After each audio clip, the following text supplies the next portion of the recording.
afterwards. Today we are going to get started on our new topic. We have a new module with a new reading, displaying and celebrating the other, a study of the mission, scope, and roles of ethnic museums in Los Angeles. We are now going to go beyond the foundational text, which has been what is the role of arts in society, what is multiculturalism, and now dive into your California, or I'm sorry, LA history in particular. And we're going to start off with the history of the Japanese American community in Los Angeles. And the location that we're going to be spotlighting is Little Tokyo, which is adjacent to downtown Los Angeles.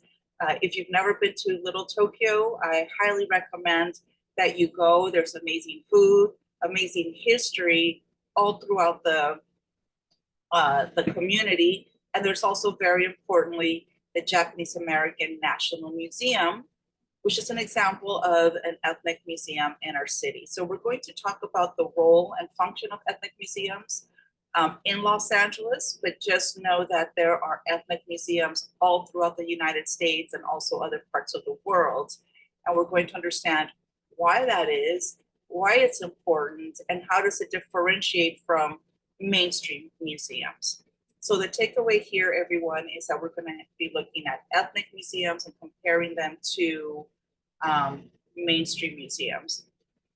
And this essay, it's pretty lengthy, but it gives us a lot of great information, statistics, the history of mainstream museums, why it is that we have a rise of ethnic museums, and what services and educational formats do ethnic museums provide for our community and help us understand history in a different way.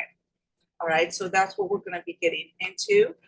What I was telling students that are here with me on Zoom today, or this afternoon, is that this week I'm going to be uploading your next module for next week, which is on Chicano art.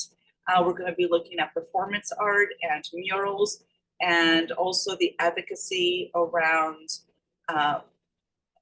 anti-Vietnam War sentiments and the Chicano movement and how it became to be formed in the United States, along with histories of the blowouts or walkouts that included students here in Los Angeles that were also protesting the substandard education that they were getting in their high schools in East Los Angeles. So that's going to be next week. So once I announce that those materials are available, start reading them. But again, by now you should have started reading this text. And also I included a couple videos within the module that help us understand more about Japanese American history here in Los Angeles. All right, so, and real quick, I will also say that your reflection paper is now available under the module on the role of arts in society. I left you an audio message about it yesterday under announcements, and it's also in the module, so make sure to check that out or listen to it if you haven't already.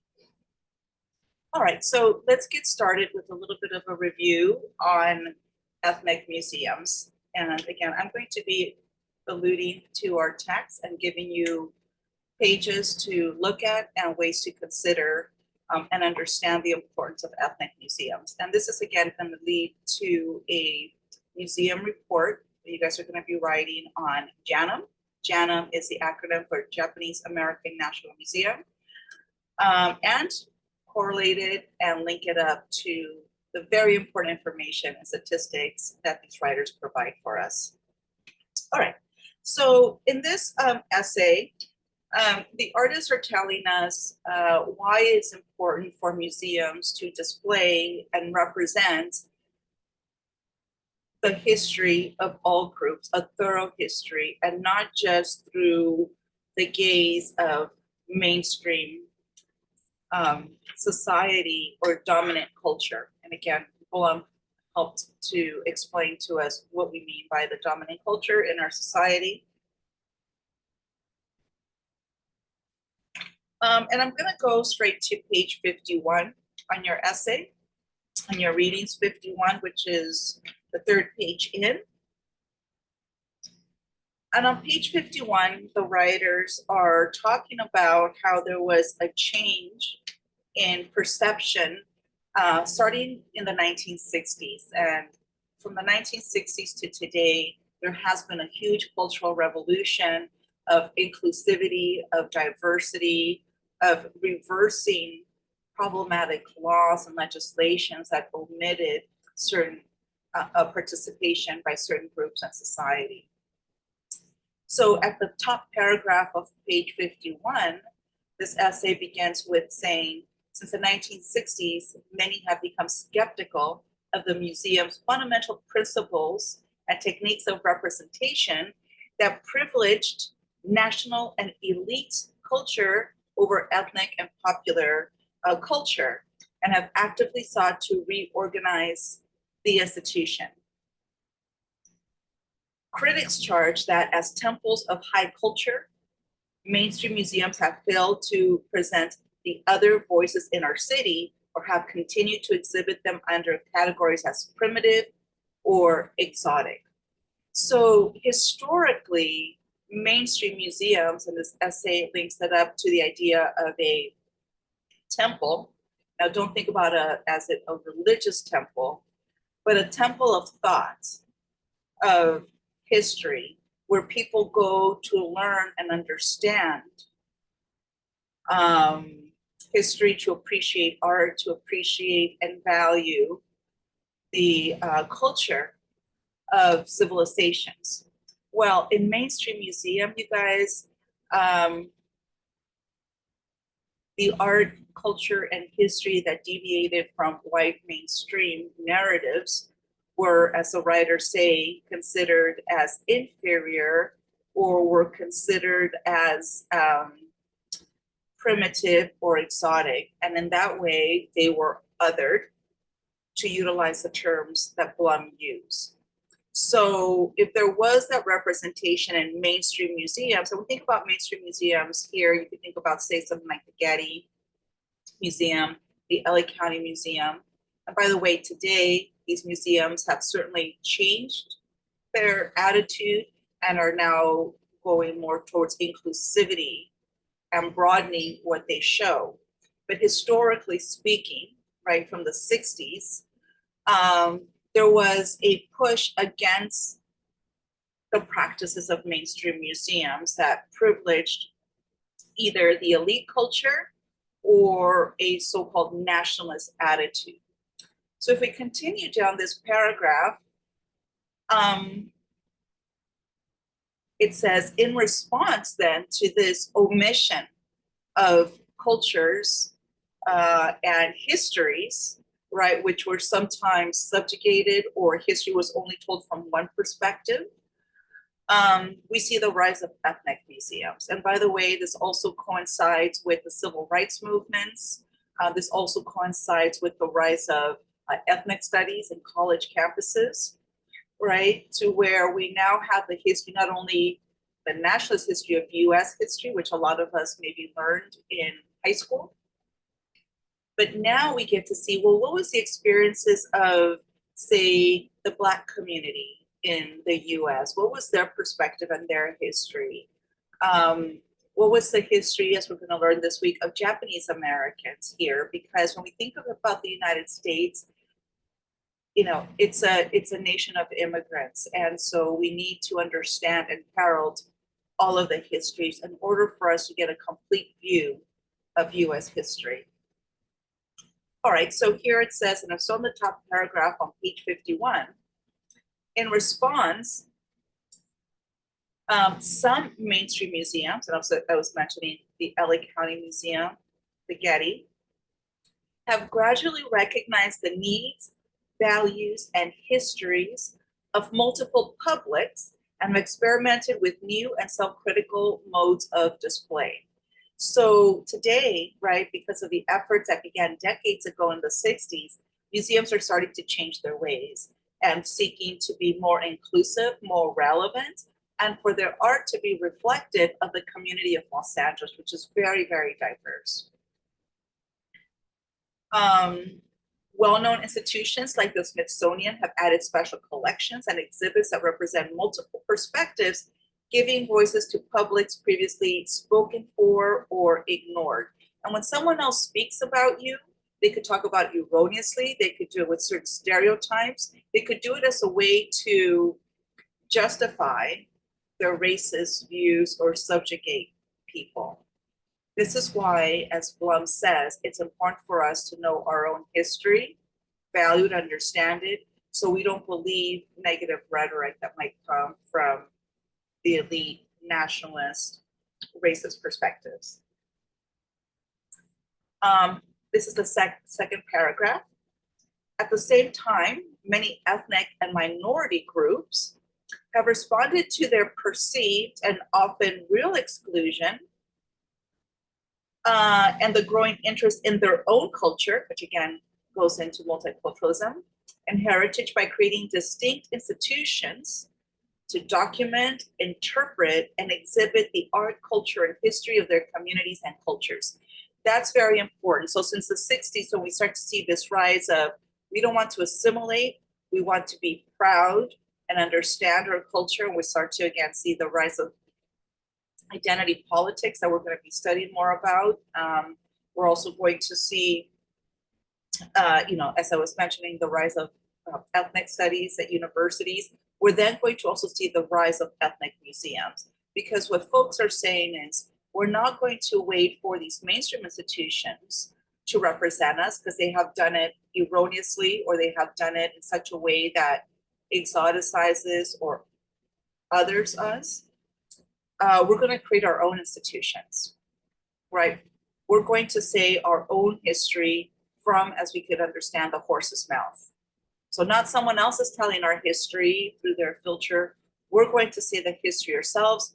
We're going to represent our art, our archives, and artifacts. For those of you that are here, does that make sense, what I'm saying? The need to create your own institutions if historically the mainstream hasn't been representing you. And in this case, museums take on a role as educating the public, and oftentimes educating us in ways in which maybe we did not understand or did not get from our formal education. Let me know if this resonates, if you understand this concept before I continue, or if there's any questions or comments that you might have.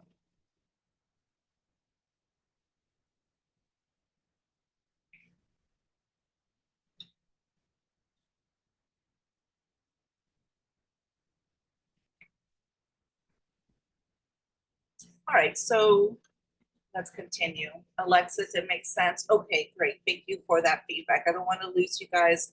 But again, if you want me to pause, or if you want to say, you know what, that's really interesting, I never thought about that before, or anything like that, I would love to hear your perspective. So thanks, Alexis. All right, so let's go on to page 52. And again, I'm going to do a little overview here. And then again, if we have time, show you some videos and then start talking directly about the Japanese American National Museum. Let's see, Nancy. I think it's very true, because when I was younger, I used to see my culture badly represented. Exactly, right? And why is that? Is that, you start to, the mainstream gives us the stereotypes, and it's for a reason, right? This is not by accident. And so I want you to know that the social movements that began with civil rights in the 50s, eventually by the 60s, people got more emboldened, and they said, we're tired of the mainstream represented us in a negative light. And what does it do? Like, to respond to Nancy, it makes us, sometimes if we don't know about our culture, that's why it's important to be multicultural and understand our culture, because then you don't believe it, what the mainstream says, all those negative stereotypes, sometimes racist things, or to say, well, if you make art, it's substandard, it's folkloric, it's exotic, and it's not seen as good as the mainstream, which gets elevated as this is what everyone should attain or seek, right? This is the signature of high art. By the way, all cultures, all people create high art, okay? There's not one group that is inclusive or exclusive to that. But the problem is lack of representation and inclusion within our institutions. So guess what? we created our own, right? And that is what we call an ethnic museum, a museum that focuses on one culture and it's going to tell the history, the art, bring us an appreciation. And as our text says, it's going to actually build bridges across cultures, okay? Bridges of understanding, because we're going to learn from one another. So thank you for that feedback. Okay, let's go to page 52, everyone. And on page 52, this is one part that sometimes gets students a little bit confused, and I'm going to take a moment to explain it to you. And we're looking under temples and forums. Just close some windows here that I have open. Okay. Temples and forums, the evolving role of mainstream museums. So again, by now you should have an understanding what a mainstream museum is. By the way, I'd also be interested to know if you have been to a museum, whether it's an ethnic museum or a mainstream museum. Examples of an ethnic museum is, of course, the Japanese American National Museum in Little Tokyo. There's the California African American Museum and Exposition Park. A lot of students are familiar with the Museum of Tolerance, which is about the Holocaust and the Jewish community. There's also the Chinese American Museum. So I don't know, has anyone here been to either a mainstream museum, which have changed to respond to the needs of the community and have become more inclusive? They still have a ways to go. Or have you guys ever been to an ethnic museum? I would love to know. I went to the Mexican American Museum in by La Placita Olvera, like across, Oh and yeah. I got to see a lot of things that like um that I saw growing up. Like our history is just current, so like now, well, not as current. I mean, like 20, 30 years ago, like even the way we used to take tests and things like that. Also about the immigration and how many people, the items they would take to cross the border and things like that. I thought that was very interesting. Good. I think thank you for that, Nancy. I think that it is like Plaza de Cultura y Arte, which is there. Yeah, that's a really great museum and another example of an ethnic museum. Um, all right, so let's go under the heading Temples and Forums, the evolving role of mainstream museums. And by the way, I love all museums, but, and I'm glad that they, over the decades, have changed to be more inclusive. But this is a history of the role of mainstream museums historically since their inception and the way that they've evolved to be more responsive and more inclusive. And it's also going to tell us why we have ethnic museums. So when we think again of temples, don't think about it as a religious temple, but a civic temple of ideas. And you know, if we think about temples, that's a place where we go listen, understand certain values. In a religious temple, maybe spiritual values, but in a museum, historic civic values and the way that we learn about things in school and the way that the mainstream frames history. All right, so here it says, historically, museums have been deeply involved in the formation and interpretation of identity and history. Now, I don't think that this is something that a lot of people appreciate, but it is true. Museums have had a very important role in our society and our nation. And as it says here, it has been an interpreter of history and identity, and it consecrates it. Continuing. However, rather than serving as a democratic forum to debate and exchange ideas on the representation of identity and history, the early museum, at the early mainstream museum, functioned more as a civic temple, a space that authenticated and consecrated the values of the bourgeoisie, nation state as an objective reality for all to emulate. Now let's unpack that. Historically, instead of museums being a place to, like educational settings, for us to debate, for us to exchange ideas, to come to a common ground,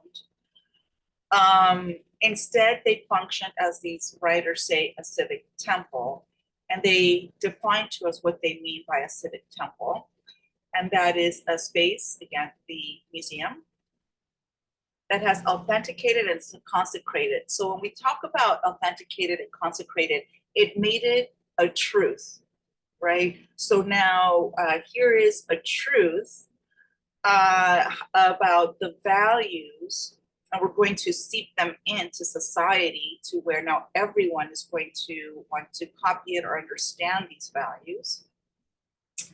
Of the bourgeoisie, which means the elites, usually, in our country, the nation state, which is the government. And they did this as an objective reality, but by the way, there's nothing objective about this, but they deployed it as such for all of us to emulate, which means to copy. Right? So here are the values of the ruling class gets demonstrated in a mainstream museum. We go to a museum, we're like, ooh, look how beautiful, look at their achievements, look at their great art. And then we start to think that they're the only ones capable of that greatness in culture and contributing to it. But in reality, that's not true. They're just showing their own and not showing anyone else's. And if that's the only view that we get as people that go to the museums, as people that learn things from school, we don't really fully understand that there are things that are not being shown, right? It's kind of like in a photograph, people think, well, that's an objective representation. But so much of the photograph is where you decide to shoot it and what you edit, right? I'm going to continue on. As a temple, the museum contributed, this is very important, we might need to reread this a couple times. As a temple, so again, they are comparing or saying that a museum was like a temple. The museum contributed to reinforcing the values of a select segment of society, and again, according to Blum, that is the dominant class, while subordinating, which is putting down, eliminating competing views and agendas, right? So the historic role of mainstream museums was to reinforce the values of the bourgeoisie, of the elite, right? We're not going to show anyone else's, and everyone's going to think, look how great and wonderful we are, and look at the great contributions we do to history and to culture and the arts. This is very problematic because, again, it takes away and ignores or oppresses the voices, the art, the creativity of so many communities, right? And so we need to be mindful of that. So that is the critique, and that's why mainstream museums are linked up to a temple. There's no opportunity for debate, to exchange ideas. They're just telling you this is what you need to believe, this is what it is, and normally those are the values that align with the elite. I will continue on this page and then we'll move on to another topic, and I'll check in on you guys. Such museums serve not only as repositories of elite culture and national heritage, but also as spaces that categorized cultural differences along a hierarchy of race and class. So this goes back to last week's lecture on the construct of race. So if we understand that race has been institutionalized in this country, not only through laws and legislation that have been racist and oppressive, and it wasn't until the people spoke out, protested, that those laws changed, right? We reversed slavery, we reversed segregation, we reversed laws that didn't allow women to participate politically or educationally. So we have created a more um, equal or equity-minded society, we still have a ways to go, but institutions have historically been created to endorse and propagate the interest of a few at the cost of the majority of us. And if we think about race as a construct, museums, and this is shocking, the early museum, again, this is changing now in 2024 and maybe in the last decade or so. But historically, again, these mainstream museums reinforce the values of a select group, and they would also then would create a space where they help categorize, the hierarchy of race and class and contributed to that problematic ideology.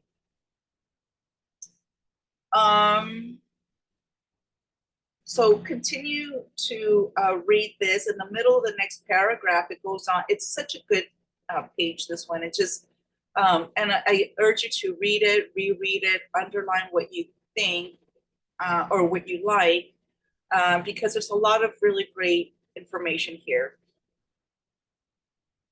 In the middle of it, it goes on to basically these spaces were to cultivate the art appreciation of as a mark of elite culture. These museums, through their exhibitions, largely serve to naturalize hierarchies of cultural differences, visually distinguishing between the museum's public and the other. So again, this construct of race that puts the dominant class at the top and everyone is, by the way, complete fallacy, but you need laws and institutions to sanctify it, and then we all drink the Kool-Aid and we think that it's real. That's why we need to develop a critical mind, understand our own history. And then, you guys, this is where we start to see why ethnic museums are important. So let's go to page 53. And it goes on to say that today these museums are prestigious museums. They are now trying to show more diverse points of view and consider things in a more progressive way and kind of move away from its problematic history as institutions.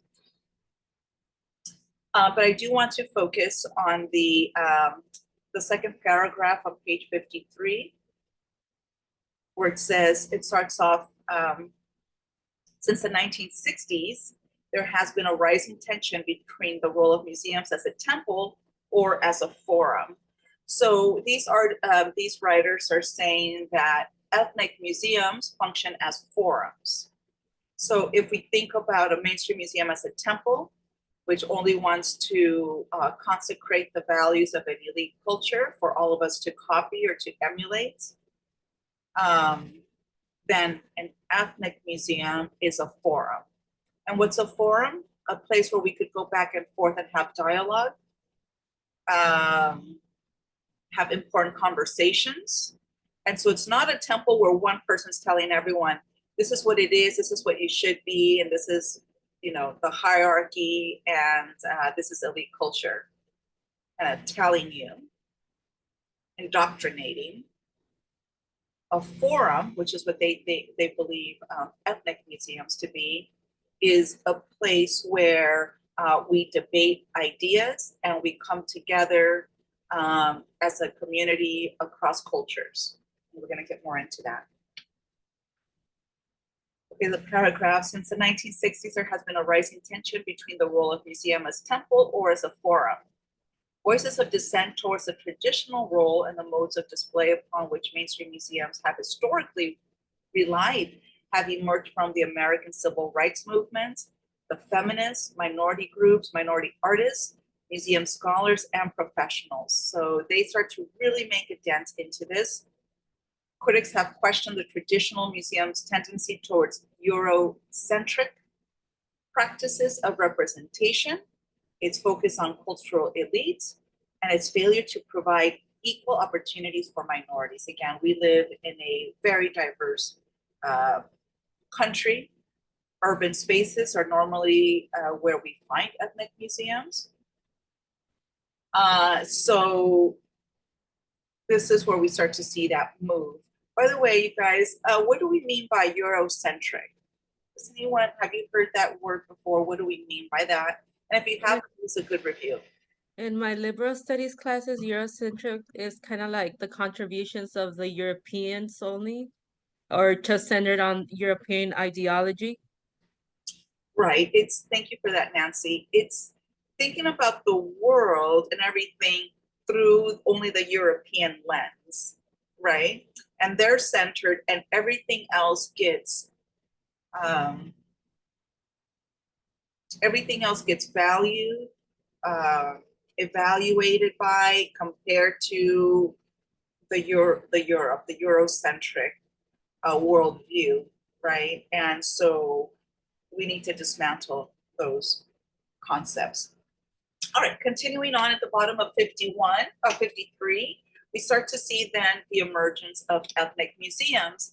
And so go ahead and read all of that. And the importance of ethnic museums here in Los Angeles, and by the way, all major cities have ethnic museums. If you go to Washington, D.C., you've probably heard of, I don't know, the African American Museum, but the Holocaust Museum, which has been very important because in recent times, which is really crazy to think about, there have been a lot of Holocaust deniers, even people that are within our government. And we have to appreciate that not a lot of people in other states, California has a very different curriculum K through 12, where we talk about race issues and we talk about the history. But there's a lot of countries, a lot of states within our country that do not provide that kind of education. And so it's very easy for these people to fall into this erroneous belief that the Holocaust didn't happen. And that is a huge problem when you deny that, because then we start to see a rise of anti-Semitism. We start to see a rise of hate crime. And again, even when politicians, especially a very radical right coalition, say that the Holocaust never happened, it could really lead to a lot of anti-Semitism and hate crimes, which we have seen in synagogues and with community members. So there have been politicians that have gone to the Holocaust Museum in Washington, D.C. And again, that's a perfect example of an ethnic museum. And they come out saying, I never learned this, I didn't know this, and they stop being Holocaust deniers. So the importance of these institutions is that they're educational, they help trigger memory, so that we get a full view of history, right? That is not just dictated from one perspective that sometimes seeks to deny parts in history that don't make them look the best.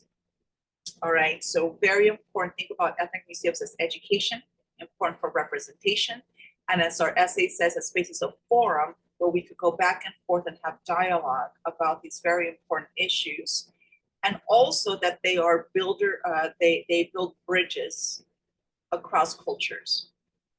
All right, so the section starting at the bottom 53 going on, it starts to tell us the history and the importance of ethnic museums. Please make sure to read that and reread that. On page 54, I am going to focus on a little bit on the second paragraph, where we start to, the authors bring in some critics of ethnic museums. And the importance, you guys, of having a paper that informs us and explains to us the importance of ethnic museums, gives us a history of these institutions, why we had a need to develop ethnic museums. It's also important to know what the critics of ethnic museums say, because this allows the writers to respond to those critics. So here it says that even though these museums have seen by many as a keeper of ethnic and cultural traditions, right, it actually helps, so much of dominant history has been to erase the history of people of color, erase their contributions. These museums are meant to trigger memory, to make sure that we don't forget, right? that we don't forget our history, our traditions. That's very important. And again, that goes into Blum's definition of being multicultural. So again, although museums have been seen by many as a keeper of ethnic and cultural traditions, as a means for recalling what has been lost and retaining a sense of cultural identity that's different from the mainstream, critics charge that ethnic museums too often assume authoritative stance towards cultural authenticity and leave room for change. They further say that these museums, instead of bringing us together, create a balkanization, which means they serve to separate us instead of unite us. Because now they're like, well, if everyone's creating their own individual museum, how are we going to come together? But this is seeing things in a perspective that is not considering the erasure of the history and creative contributions of people of color in our nation. Okay. So I want you guys to focus on that. And again, this is a really great passage. On page 55 at the bottom, they start to go into different ethnic museums in Los Angeles, and they talk a little bit about it. They also, on page 56, give us a sample of mainstream museums. Then they give us really amazing graphs and charts to understand the contributions of each of these museums. And I want us now to go to page 59, and I'm going to give you a moment to get there.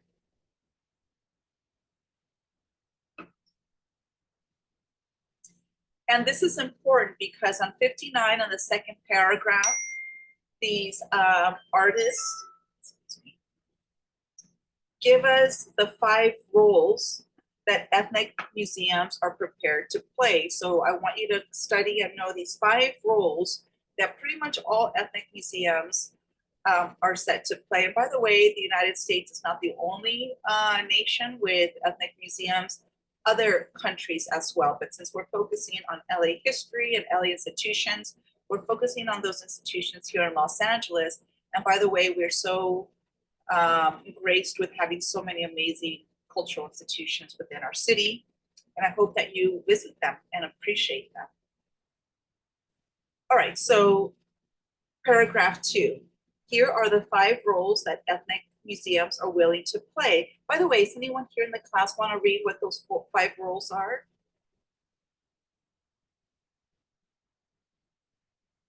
All right. Is it where it says as table 2 indicates? Yeah. As table 2 indicates, we have identified 5 roles that the ethnic museum might prepare itself to play as: number 1, advocate of a particular culture; number 2, interpreter of the culture and history of the ethnic group; number 3, zone of contact between the ethnic culture and the culture of others; number 4, keeper of ethnic traditions; and number 5, site of contest. Thank you so much, Nancy, for that. So again, highlight that these are, so what do? They advocate for a particular culture. They interpret that culture and history. Make sure that it doesn't get, sorry, I cut myself right now on my lip. Excuse me. Make sure that the history is not erased. They preserve it. It's a zone of contact between cultures. So one interesting fact that you're going to learn about when we get to the a little bit of a discussion and history of JANM is that and I'm going to come back to this, the majority of people that visit JANM, or the Japanese American National Museum, are not of Japanese ancestry. I want you to think about that. So it definitely serves as a zone of contact between ethnic groups, and also when other people come to, say, MOLA or the California African American Museum, or to JANM, they are learning about other cultures. And so that helps us come together and build those bridges. And again, that goes into Blum's definition of what it means to be multicultural. Number 3, they become a zone of contact between the ethnic group and the group of others. They keep the ethnic traditions, make sure that they don't get buried, ignored, or interpreted in different ways. It coming again from the horse's mouth. And a site of contest. And what do we mean by that? It's a site of contestation, which is if mainstream has either eliminated, ignored, sought to erase certain histories to make themselves look better, ethnic museums provide a space to push back. Or if there have been problematic rhetoric, racist rhetoric coming from the mainstream, ethnic museums help push back on that and say, no, this is what is really true. So in that way, it becomes a site of contest or contestation to push back and flip the script, right? So that's very important. As it says below that, I'm sorry, my messages are going off. The content analysis shows that most ethnic museums perceive themselves as advocates for their culture, places to promote, celebrate, and recognize a particular cultural heritage. All right, so the goal is to instill pride in the members of the ethnic group. And it goes on to talk about other museums, like the Museum in Black, that want to teach younger African Americans to be proud of who they are. And this is only positive. You become proud of who you are, understand your history, you become empowered, right? You have heightened agency. All right, and then on page 60, really amazing content analysis table for you to review. And at the bottom of page 60, it says again, that the mission statements of many ethnic museums reveal that they perceive their role as zones of contact to share and exchange information about their own cultures, build bridges, bridge diverse publics, and develop an understanding between cultures. All right, so all of this contributing to our notion, understanding of what it means to be multicultural. And in this way, they become a forum. I'm going to wrap up this review soon, but I do want to say a special term, which is a mission statement. Okay, that was at the bottom. Now, every institution, whether it's a museum, whether it's theater, what have you, they have a mission statement. When we're studying about JANM, because of all the museums in LA, ethnic museums, we're going to focus on JANM, right? I want you all to read their mission statement. And basically a mission statement is just that. It's a statement by the institution that tells us, the public, what their mission is, what the goal of their institution is, all right? And it's very important for us to understand, and you're gonna need to know that as part of your museum analysis. In the next few pages, they talk about all the ethnic museums here in Los Angeles, but I want to focus your attention to where they start talking about JANM, and that's going to be on page 66. Here, they're going to give us the history of JANM. They're going to tell us the importance.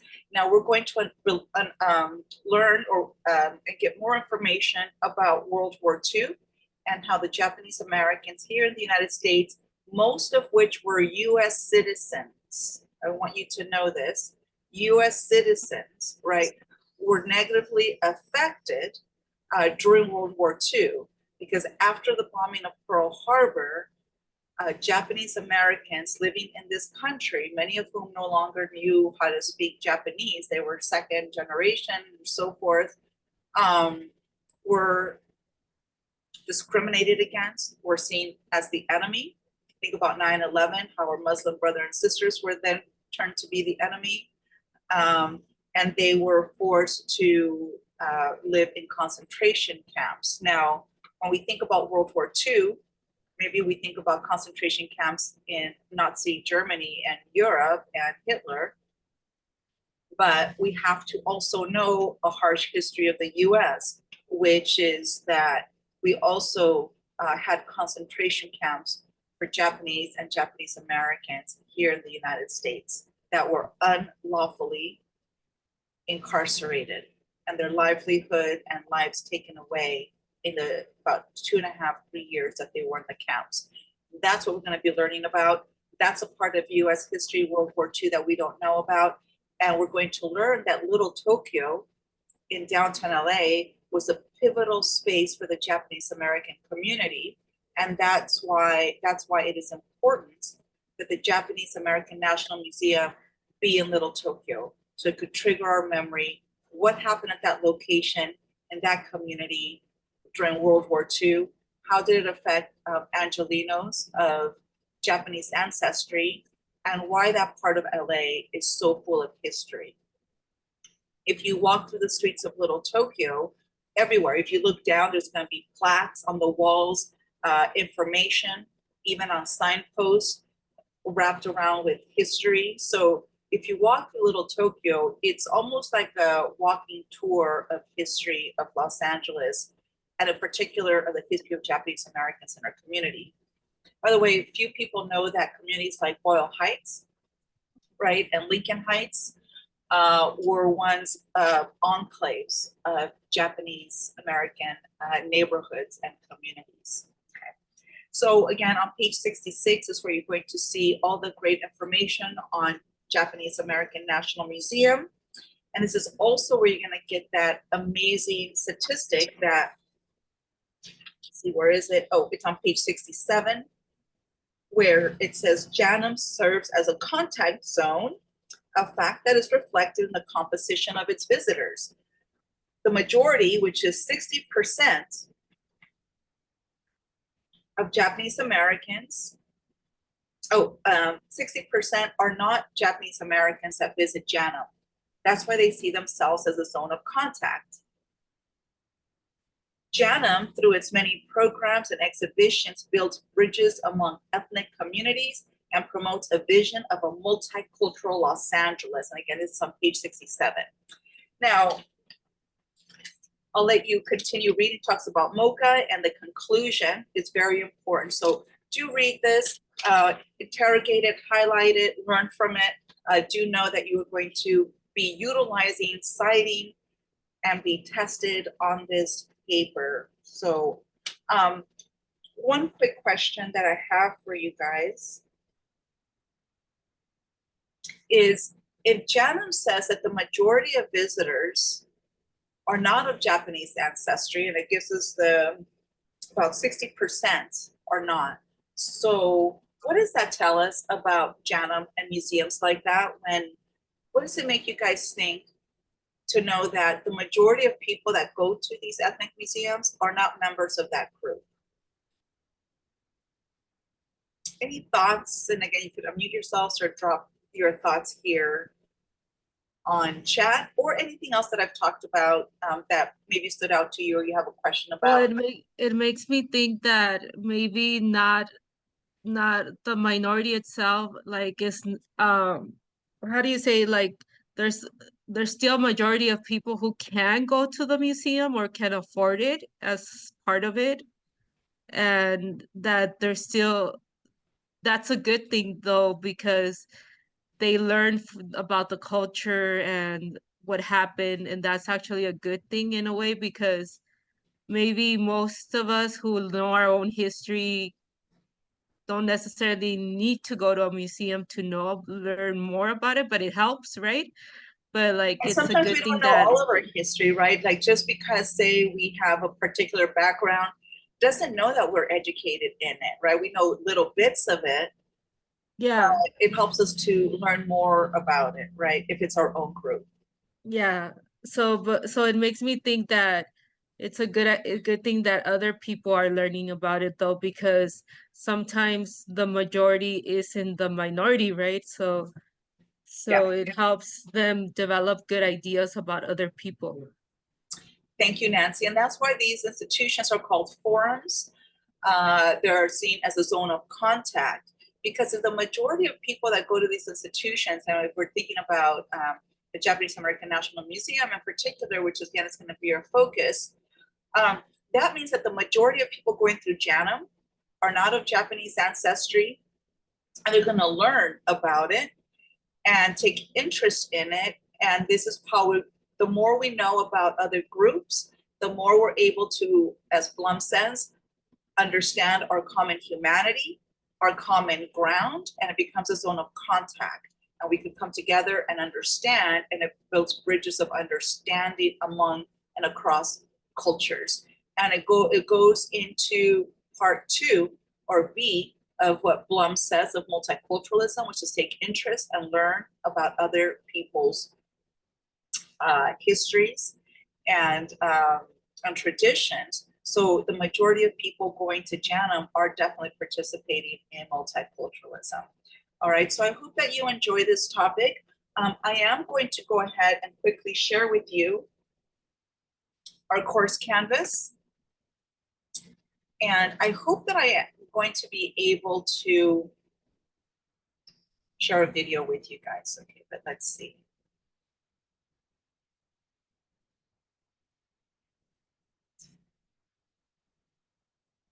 All right, everyone. So here is the canvas. And again, this is done today.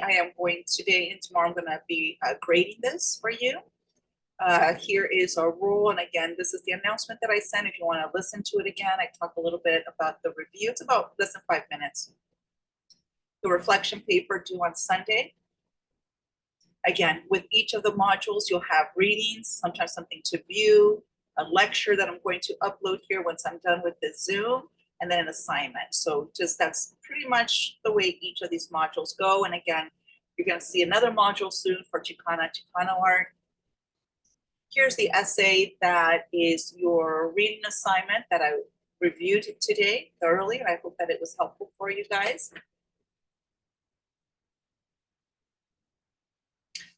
Here is the link to the Japanese American National Museum. I do give you guys a YouTube channel because they do have really amazing videos that they provide to educate the community. Oh, by the way, I talked about the mission statement. The mission statement could be found in this essay that we reviewed. JANM's mission is to promote the understanding and appreciation of America's ethnic and cultural diversity. See, there's their mission statement. And again, videos, historic videos and everything. So really good. And then here is the link. I would love to have a day where we go to JANM, but I understand that we probably won't have that opportunity. But here is their website that I want you to affiliate yourself with. You could click on all the things, and very important, you could experience the museum. The one exhibition that I really want you guys to focus on is this one called Common Ground. Now, what's great about these institutions is that they, every 3 or 4 months, they have rotating exhibitions where they show new art, new histories. But this one, Common Ground, is on the 2nd floor, and this one focuses on World War II. It starts off in a timeline, so it's almost like a 3-dimensional textbook on the early immigration wave of Japanese Americans. It goes into becoming Americanized. This is a community that completely embraced American attitudes and assimilationist. World War II happened. They became the enemy, and they were rounded up and taken to concentration camps. I want you to learn that history from the horse's mouth and learn everything that you can from the institution, through the archive, through the arts, and what have you. So please familiarize with that. If you're able to go to JANM, that would be great. Students, if you take your student ID, you get a discount. Thursdays from 5 to 8, it is free, and we like free. Okay, so we're going to watch this one in a bit, but I do want you to also view this, which it's from JANM, and it gives us a media coverage, or how the media covered the concentration camps and things like that during World War II. Again, this is a harsh history that affected a lot of Japanese Americans throughout the US, but particularly we're going to focus here on their discrimination during World War II in Los Angeles, and why Little Tokyo is so important historically. Okay, so I'm going to share with you now. You guys, let me know if you could hear it. Hold on a second.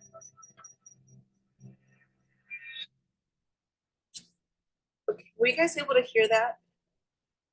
It was just a little bit of music.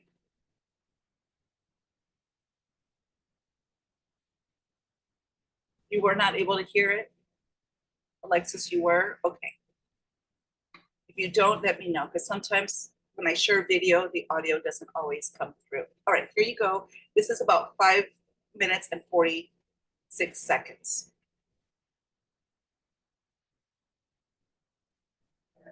On December 7th, 1941, 16-year-old Aki Kudo. Hold on, I'm gonna put the captions. Okay.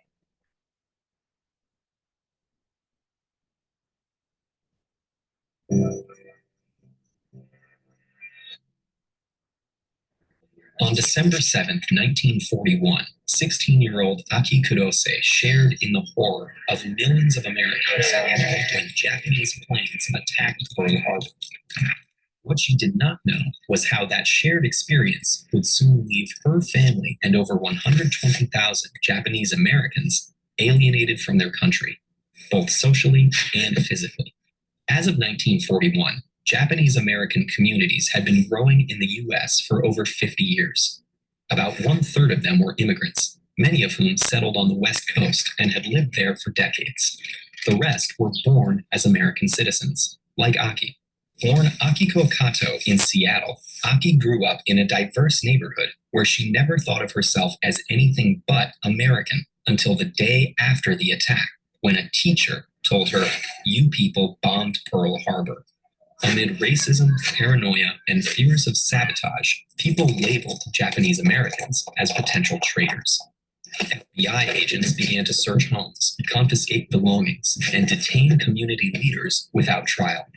Aki's family was not immediately subjected to these extreme measures, but on February 19th, 1942, President Roosevelt issued Executive Order 9066. The order authorized the removal of any suspected enemies, including anyone of even partial Japanese heritage, from designated military areas. At first, Japanese Americans were pushed to leave restricted areas and migrate inland. But as the government froze their bank accounts and imposed local restrictions such as curfews, many were unable to leave, Aki's family among them.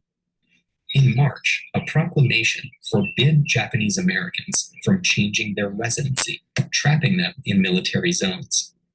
In May, the Army moved Aki and her family, along with over 7,000 Japanese Americans living in Seattle, to Camp Harmony in Puyallup, Washington. This was one of several makeshift detention centers at former fairgrounds and racetracks, where entire families were packed into poorly converted stables and barracks. Real quick, everyone, I do want to add that if you've ever been to the Santa Anita Mall, I think it's called something else now, or have heard of the racetracks, during World War II, that became a detention center, not a concentration camp, because people had to be taken somewhere first while they were building the camps. Usually these camps were built in the middle of nowhere. So the Santa Anita racetracks, or the mall is today, also that used to be a location where Japanese Americans, again, from Little Tokyo, East LA, Boyle Heights, and throughout LA, were sent to live there until they were moved to their official places where they would be for several years. Not many people know that history of Santa Anita, but that was one of these barracks that they're talking about. Over the ensuing months, the Army moved Japanese Americans into long-term camps in desolate areas of the West and South, moving Aki and her family to Minidoka in southern Idaho. Guarded by armed soldiers, many of these camps were still being constructed when incarcerees moved in. These hastily built prisons were overcrowded and unsanitary. People frequently fell ill and were unable to receive proper medical care. The War Relocation Authority relied on incarcerees to keep the camps running. Many worked in camp facilities or taught in poorly equipped classrooms, while others raised crops and animals. Some Japanese Americans rebelled, organizing labor strikes and even rioting. But many more, like Aki's parents, endured. They constantly sought to recreate some semblance of life outside the camps. but the reality of their situation was unavoidable. Like many younger incarcerees, Aki was determined to leave her camp. She finished her final year of high school at Minidoka, and with the aid of an anti-racist Quaker organization, she was able to enroll at Friends University in Kansas. For Aki's family, however, things wouldn't begin to change until late 1944.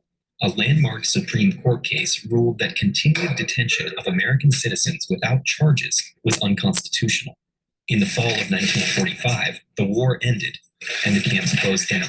Remaining incarcerees were given a mere $25 and a train ticket to their pre-war address, but many no longer had a home or job to return to.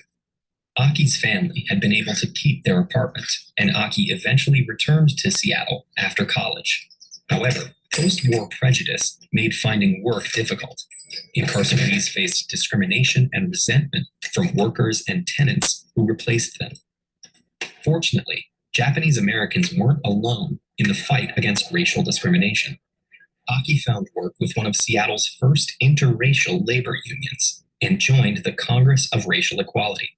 She became a teacher, and over the next several decades, her advocacy for multicultural, socially conscious education would impact thousands of students. However, many ex-incarcerees, particularly members of older generations, were unable to rebuild their lives after the war. Children of incarcerees began a movement calling for the United States to atone for this historic injustice. In 1988, the U.S. government officially apologized for the wartime incarceration, admitting it was the catastrophic result of racism, hysteria, and failed political leadership. 3 years after this apology, Aki Kurose was awarded the Human Rights Award from the Seattle chapter of the United Nations, celebrating her vision of peace and respect for people of all backgrounds. For a heart-wrenching look at how internment affected one family in particular, check out this.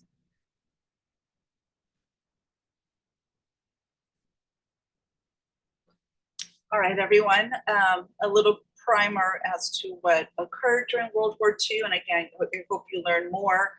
Keep in mind that I'm going to add, and this is the only module that's going to have a 3.5, only because I'm going to also give you more literature. It's going to be very little essays and things like that, or article on what happened once they came back, because after World War II, they came back to Little Tokyo.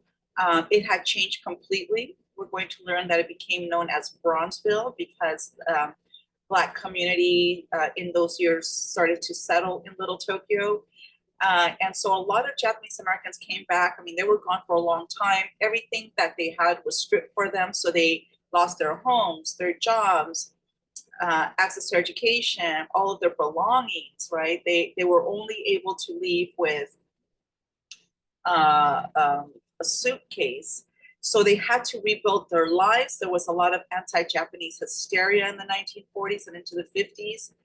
And so a lot of them moved to South LA, to Crenshaw, to Lamar Park.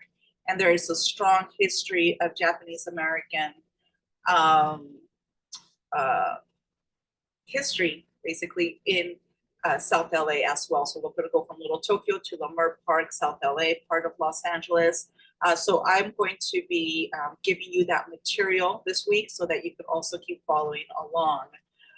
One thing that the documentary said, which is really important, is that the US did apologize to Japanese Americans, and this was like decades later. It was formally signed by, or enacted by President Reagan, I believe, and then signed by Bush. But the US never apologizes for wartime actions or injustices, but they did.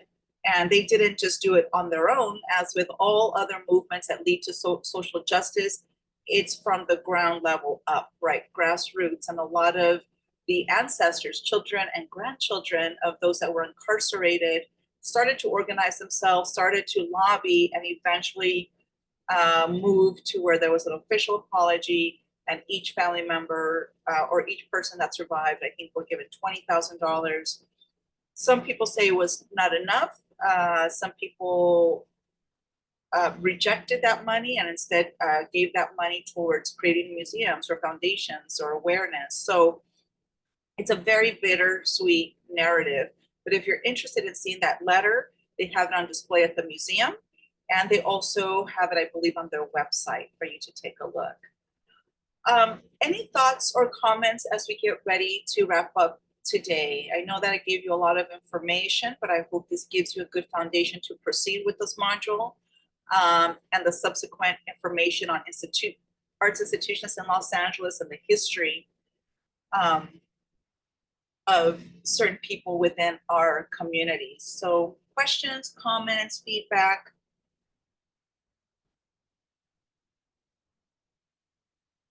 Actually, let me unpin